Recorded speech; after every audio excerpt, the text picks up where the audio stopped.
Bon, ça fait un moment qu'on n'a pas fait de bilan ensemble et récemment j'ai lancé un deuxième produit, celui qui s'appelle l'œil du grimpeur. C'est une deuxième formation que j'ai lancée et voilà les résultats. Donc j'ai lancé cette formation en mars. Le but était donc de tenir mon engagement de créer une formation tous les 2 mois afin de me créer un catalogue de 6 formations sur 12 mois sur ma deuxième chaîne. J'avais envie de banaliser la création de formations vis-à-vis de moi-même, mais également vis-à-vis de mon audience. Parce que mon audience de grimpeur, c'est une audience qui n'a pas l'habitude de créer ou d'acheter en tout cas des formations. C'est pas quelque chose qui est très répandu et j'ai envie d'être l'un des précurseurs, d'être l'une des premières personnes à instaurer cette banalisation pour que plus tard, lorsque j'aurai mon catalogue assez étoffé, je puisse justement vendre assez rapidement et assez simplement à mon audience ces formations. Au niveau du temps, je me suis pas mal amélioré. En fait, ça m'a pris beaucoup moins de temps que nécessaire, beaucoup moins de temps qu'avant. Là où dans ma première formation, j'ai dû prendre facilement 2 semaines pour tout faire, entre le script des vidéos, le tournage, le montage, la création de la page de vente et j'en passe, tout ce qui a été le marketing, je peux t'avouer que ça a été très très long, très très dur aussi. Ça a été une grande aventure, mais après, c'est normal. Lorsque tu te jettes à l'eau, t'es jamais prêt. Et c'est en faisant que tu apprends. Et c'est aussi pour ça que j'instaure cette règle de faire une formation tous les 2 mois. Pour moi, c'est important.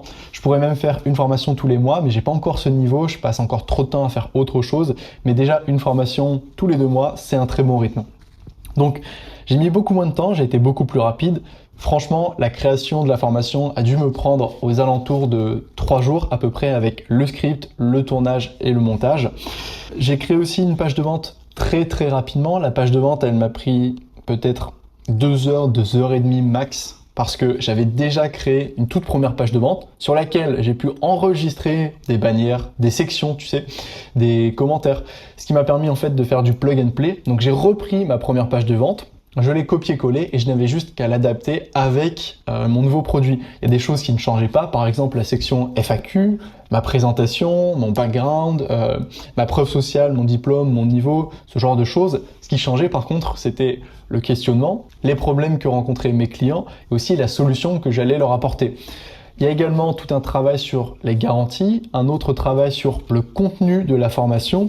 Et finalement, ce qui m'aura pris le plus de temps, ça aura été de faire le marketing. Quand je te dis le marketing, c'est toute la promotion, en parler aussi bien sur YouTube que sur Instagram ou encore sur mes autres réseaux en story, sur Facebook, ce genre de choses. Parce que là, il fallait repartir de zéro.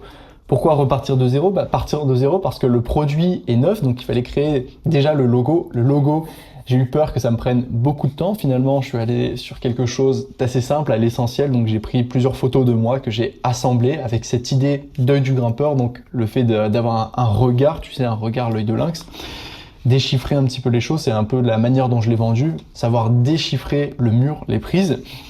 Et avec ce marketing, il fallait également pouvoir créer une offre bundle. Et c'est également ça qui prend le plus de temps. Parce que forcément, puisque ton produit est différent, l'offre va être différente. Et il y avait tout un jeu de screenshots à faire, de vidéos promotionnelles, créer les stories, créer aussi une newsletter. Ça, je l'ai instauré puisque j'ai ma newsletter.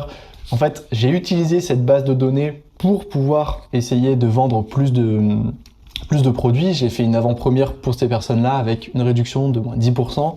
Ensuite, je l'ai publié sur mes réseaux sociaux, que ce soit sur YouTube ou Instagram, et j'en ai fait également la promotion régulièrement avec des stories. La stratégie était la suivante.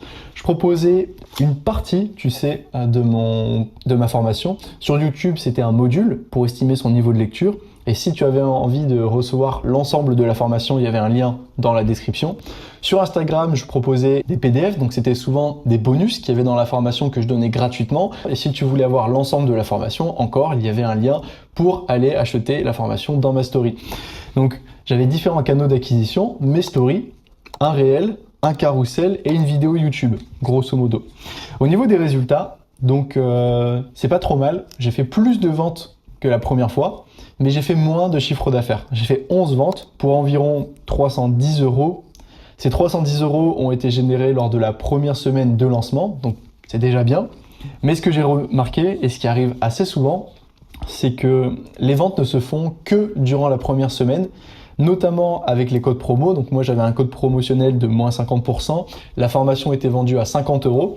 Ce que je voulais tester avec cette deuxième formation, c'était une hypothèse de marché. Est-ce que le prix était un frein pour créer et pour vendre surtout mes formations? Lorsque j'ai créé ma première formation, je l'ai vendue à 80 euros. Celle-ci, je l'ai vendue à 50 euros. Mais les deux avaient une réduction de 50%. Donc, ce qui faisait un prix de revient de 25 euros. Et avec cette deuxième formation, ce que je voulais tester, c'était savoir si, est-ce que, en baissant le prix, avoir une barrière à l'entrée qui était moindre, c'est-à-dire 25 euros, ce qui est vraiment pas cher vu le travail qu'il y a derrière, est-ce que ça allait me permettre de faire plus de ventes? Je voulais savoir si, est-ce que je pouvais faire plus de chiffre d'affaires en vendant un produit moins cher, mais avec plus de ventes. Finalement, c'est à peu près le cas parce que ma première formation, elle m'a généré réellement 275 euros. Ce qui m'a permis de faire 700 euros, ça a été en fait la vente d'accompagnement, de coaching en plus. Donc ça, c'était un upsale. Mais c'est pas réellement la vente en lui-même de ce coaching. Par contre, celui-là, avec ses 11 ventes, j'ai pu faire 310 euros. Donc j'ai vendu un petit peu plus de formation. Mais en même temps, c'est pas non plus un résultat qui est incroyable. Donc, je pense que pour la fois prochaine, je vais pouvoir encore rester sur ce même prix. De toute manière, ce bilan, il est assez positif, mais aussi négatif. Je dirais que je suis assez mitigé finalement.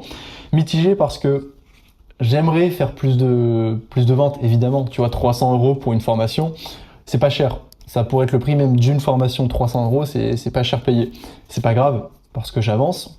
De toute manière, je fais pas ça pour l'argent au début, je fais ça pour acquérir des compétences, mais ça fait toujours plaisir de prendre son billet. Le but premier pour moi est d'augmenter mon catalogue parce que sur du long terme, lorsque mon audience aura l'habitude d'acheter ce genre de formation, que je serai connu pour ça, que les gens me feront confiance parce qu'il y a toujours ce problème, tu vois, il y a le simple fait de faire confiance, c'est pas quelque chose qui se fait encore dans ce milieu-là, en tout cas dans celui de l'escalade, mais c'est pas très grave.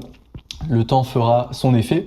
Une fois que j'aurai augmenté mon catalogue, que j'aurai augmenté ma notoriété, que les gens te feront un peu plus confiance, j'aimerais augmenter, et je ferai ça, je vais augmenter mes prix. Peut-être pas les doubler, mais en tout cas, les formations ne resteront jamais à 50 euros. C'est presque du vol pour moi. Je les mettrai certainement aux alentours des 80 à 99 euros pour rester symboliquement sous les 100 euros, pour qu'à terme, évidemment, il y ait une balance, un équilibre qui se fasse entre le coaching que je fais et surtout les formations. Également, je peux te le dire tout de suite, mon mois d'avril a été l'un de mes meilleurs mois aussi également. Donc j'en referai une autre vidéo, certainement la suivante, la prochaine, pour t'expliquer combien de chiffres d'affaires j'ai fait, comment est-ce que je l'ai fait et la répartition de mes différentes sources. Parce que là, en ce moment, je gagne de l'argent avec YouTube, avec mon coaching, avec mes formations, donc mon site internet et bientôt également, j'en ferai une autre vidéo, TikTok. C'est un nouveau revenu qui va arriver. Je suis à peine à 300 abonnés des 10 000 abonnés. Donc, on va pouvoir faire toute une vidéo sur la monétisation TikTok. Et je vais pouvoir documenter à nouveau cette nouvelle source de revenus. Combien est-ce qu'elle me génère? Combien de temps est-ce que ça me prend? Et comment je vais essayer de modeler tout ça pour augmenter encore une fois mes revenus. C'est tout pour cette vidéo. Je te dis à la prochaine. Porte-toi bien. Ciao.